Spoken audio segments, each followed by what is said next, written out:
welcome to the Purple Party known as Purple Nerd Channel, where we celebrate and geek out on all things Prince related. Andre Cymone, born Andre Simon Anderson, was a childhood friend of Prince's going all the way back to 7th grade. Matter of fact, when Prince got kicked out of his father's house at 17, he went and stayed with Andre and his family. Andre's mom, Bernadette, becoming like a second mother to Prince.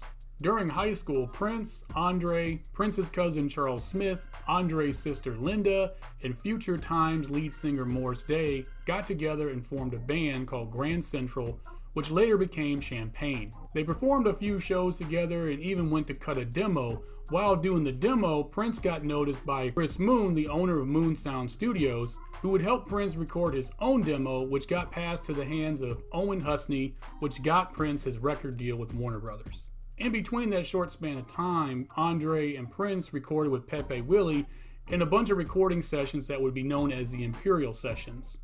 Andre always desired and planned on being a solo act, but Prince was the first one in the group that got a deal, so he went ahead and told Prince that, hey, I'll help you out with whatever you need with your first 3 albums, as his deal with Warner Brothers was for 3 albums. After recording his debut album For You, Prince was told by Warner Brothers to get together a touring band. So he went back home to Minneapolis and recruited Andre as his bass player. Andre would also go on to help Prince out with his next 2 albums.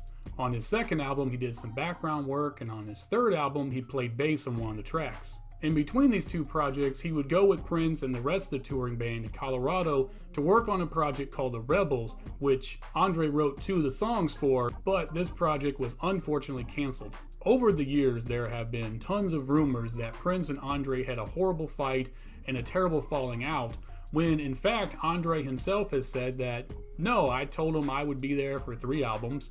I committed and fulfilled my end of the bargain, so I went ahead and went solo, as I told him up front in the very beginning.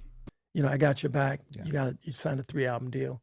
I'm with you for 3 albums, you know. But for me, I was never interested in being in somebody's band. Him being my best friend, I was happy to do it. And so I was down to do it for those 3 albums. And then after that, I was planning on bouncing anyway. Andre hired Owen Husney as his manager and secured a record deal with Columbia Records. Andre once told Prince that he had this great idea of starting his own band and that everybody would dress in like a 1930s, 1940s zoot suit gangster type look and do a lot of doo-wop and funk music. Apparently Prince liked this idea so much that that's the idea that he used in creating the image for the band at the time. First I was gonna do a funk thing, zoot suit and the whole 9. I made the mistake of opening up my big fat mouth and telling someone about it. This is why Andre went with more of a futuristic sound and look on his solo albums. That way no one would ever compare him to the time and say that he stole their look and sound. So he went ahead and dressed himself and the band in these like spacesuits, and the music had a lot of heavy synthesizers and digital drum kits, but also had a bunch of robotic effects and computer sounds. His first album, Living in the New Wave, was released December 4th, 1982, peaking at number 49 in the R&B charts. 2 singles were released, Living in the New Wave, which peaked at number 79 in the R&B charts,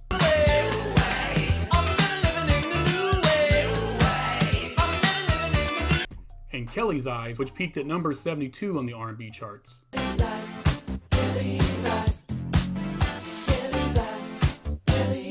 The entire album was written, produced, and performed by Andre, with David Z doing the engineering and mixing of the album. Andre's second album was Survivin' in the 80s, which was released October 15th, 1983, and peaking at number 83 on the R&B charts. Several singles were released for this project. Make Me Wanna Dance, which peaked at number 37 on the R&B charts. Survive in the 80s, which did not chart.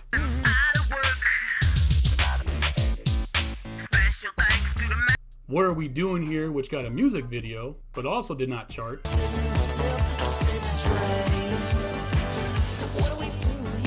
And Body Thing, which sadly again did not chart.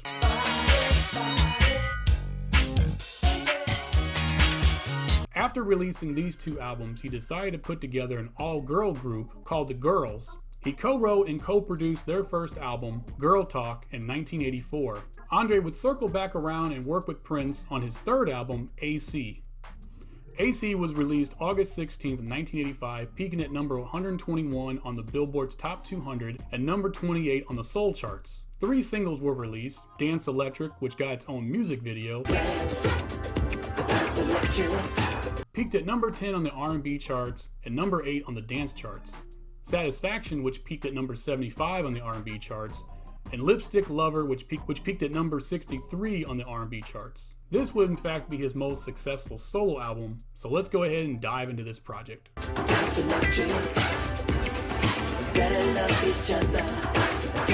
The Dance Electric was originally recorded by Prince and the Revolution in August of 1984. Andre had been wanting to work with Prince for quite a while, as they grew up together and had quite a bit of a history together, but he was too proud to ask Prince on his own, as he wanted to go ahead and make a career of himself by himself.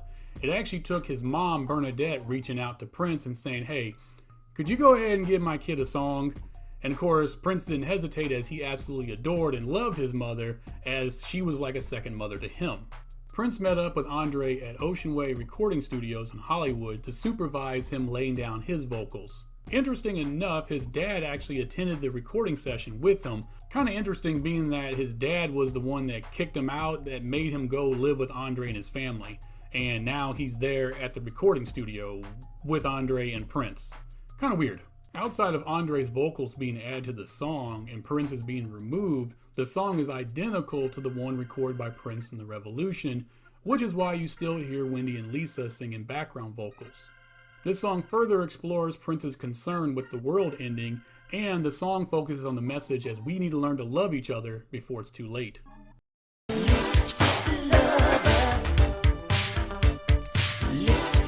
Lipstick Lover is a song about a virgin who wants to have a certain girl be his first. I always found this song to be really short, being that Dance Electric was such a long song.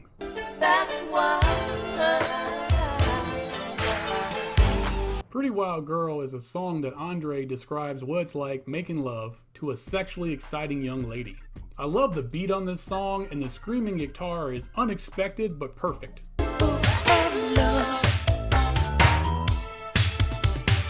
The Book of Love is told from the perspective of a woman who is having issues finding true love. Andre sings the song in his falsetto, which is absolutely flawless. The production is a throwback to his ultra-futuristic sound of his last 2 albums.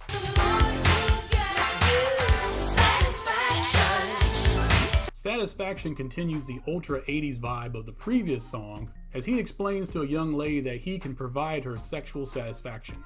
Give it up, just give it up.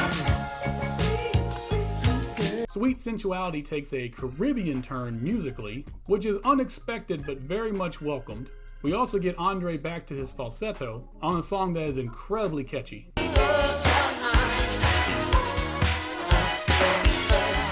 Vacation sounds like a song that Andre might have offered to Prince for one of the Times albums, as it really has that vibe to it.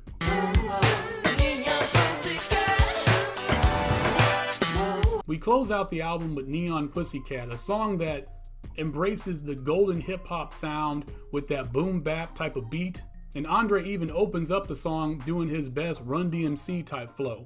The song is simply about Andre chasing the baddest lady in the club, and even though he knows he shouldn't mess with her, he just can't help himself. A 2 CD version of this album was released in 2013, including additional songs, instrumentals, and a whole bunch of remixes.